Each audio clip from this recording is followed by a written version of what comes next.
helpful. Thank you. And how about development risk? We by and large don't.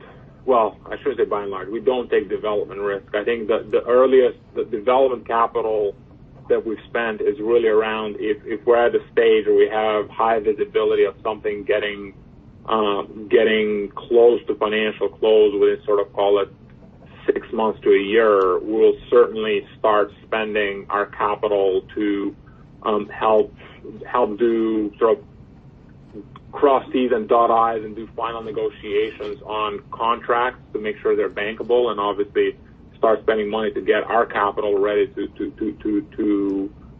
be ready at financial close. But we're not going to put money at risk for something that's, again, looking to sort of get a contract or looking to get permits.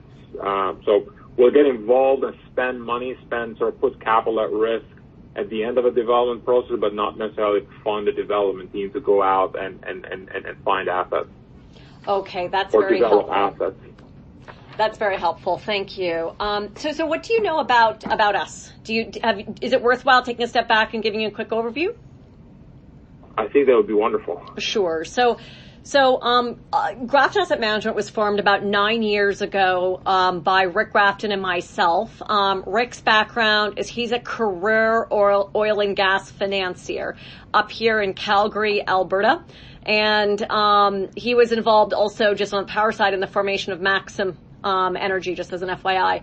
But he's predominantly an oil and gas gentleman. And he was a founder of a company up here called First Energy Partners. He was a partner at Peters and grew them to be, quite successful in his time.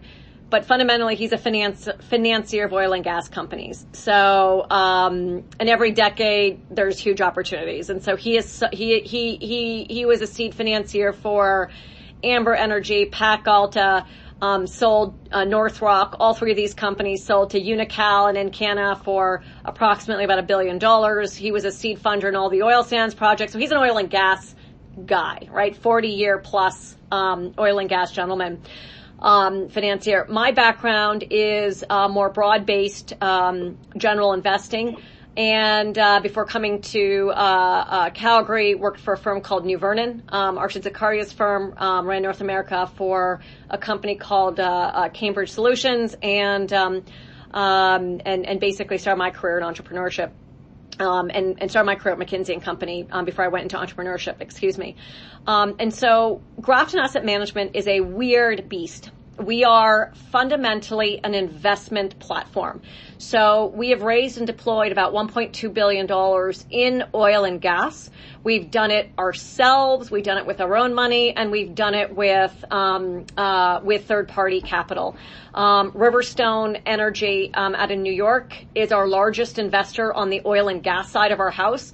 They have about $300 million with us. We're the first investment firm that Riverstone ever invested in, because we're a quasi-hybrid of operations plus investments. We just have really good deal sourcing networks, really good operational capabilities. We have a full operating team in-house, and so we're just easy to partner with somebody who wants to be in the areas that we are focused in. And so that's our oil and gas side of our house. The other side of our house we call Akira, and this is our essential assets and infrastructure platform. This is split into two pieces. One is energy, essential assets and infrastructure, and the second is sustainable infrastructure. So this is only ESG infrastructure, and it's predominantly water, waste, and renewables. So I'll start with the energy first. We've just closed our first transaction here, which is we've literally built a company from scratch with our team in partnership with a manufacturer here in town, basically doing asset-backed finance here in Calgary. So the GE finance model, the CIT model, it doesn't exist here in Calgary, and so there's a huge opportunity to step in and take over midstream assets, power plants, and equipment, heavy equipment, and finance them through some combination of leases, asset sale leasebacks, or just basically putting together some sort of a bespoke capital fee financing package for them.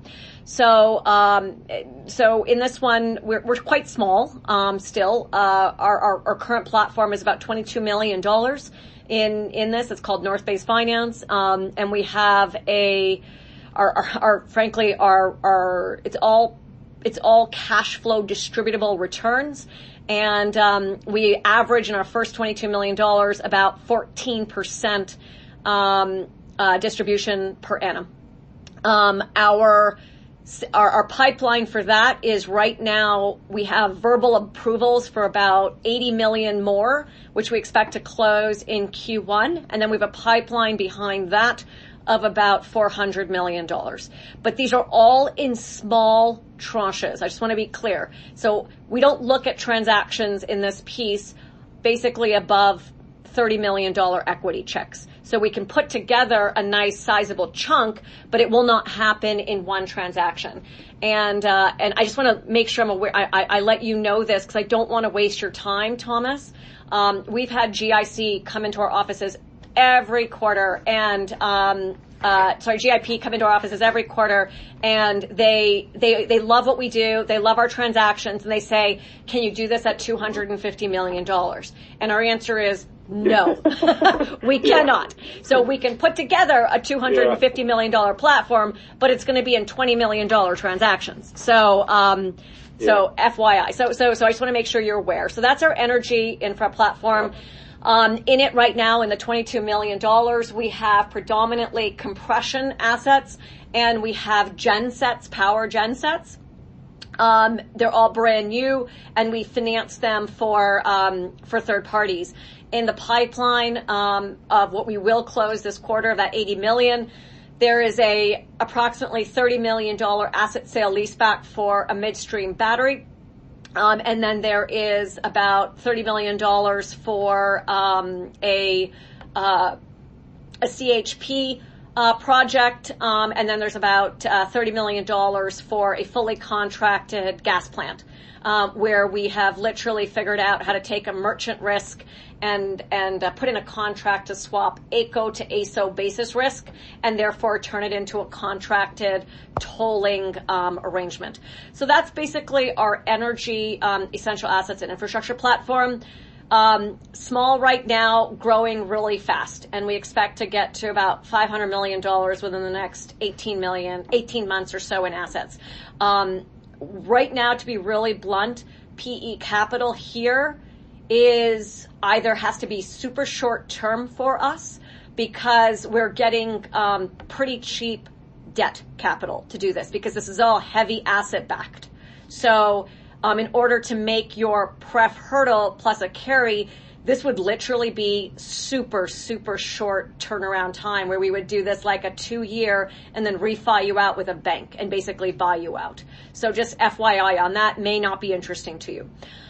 In our sustainable infrastructure platform, which is all effectively ESG infrastructure, this is all about assets which frankly are around clean energy and power. So it's water, waste, and renewables. And predominantly the bulk of this is water. Here, this splits into two pieces. One is operating assets with contracted cash flows. Again, where we are playing is in the lower mid-market space. So you have great companies like American Water that are going out and buying the larger water assets. What we're focusing on is the smaller muni assets. So, for example, you'll see this probably in the press in the next 60 days or so, but we're about to buy our first wastewater utility, which is in Hawaii. We have another wastewater utility plus potable water utility that is in late stages of LOI, still not guaranteed to be complete or not, but it is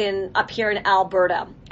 We have one in Texas that we're also looking at. So we have a whole pipeline but they're small transactions. So we're going to be building a platform, because each and every single one of these, they're looking to sell from the municipality because they need significant capital investment. So the Hawaii utility is really small. Like, we're taking it down with principal capital, but they need a $40 million investment check to expand their wastewater facilities on the island. So same thing with the others that we're looking at. And so there's